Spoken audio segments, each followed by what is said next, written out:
us with Community Natural Foods, and today we're going to be making a pasta sauce in a Vitamix blender. While your pasta is cooking, you can make your pasta sauce in the blender and it'll be ready to go once your pasta is done. So we're going to start with a canned tomato. And we're using the Community Natural whole peeled.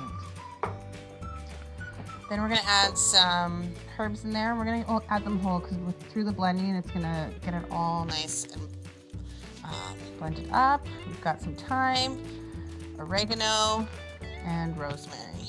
I'm not going to put the rosemary stem in there because it's pretty woody.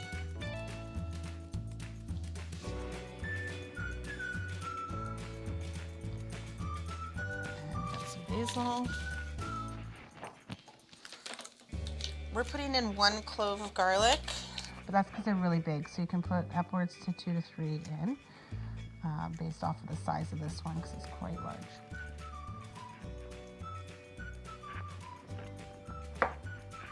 Next we're going to be putting in a shallot,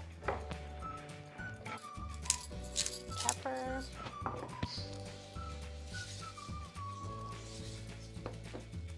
a little bit of tomato paste in there. Right. We're going to add some olive oil in.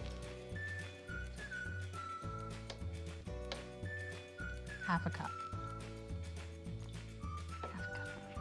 All right, so you're going to turn it on high for 5 minutes and let it continue going for that full 5 minutes. All right, so that's 5 minutes blending. When you take the plunger out, you can see that it's steaming. So when you add it to your pasta, it'll be nice and hot and ready to go.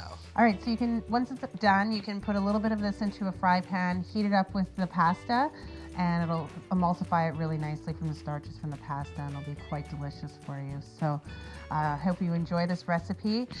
Smash that like button and subscribe. Thank you, and we'll see you soon.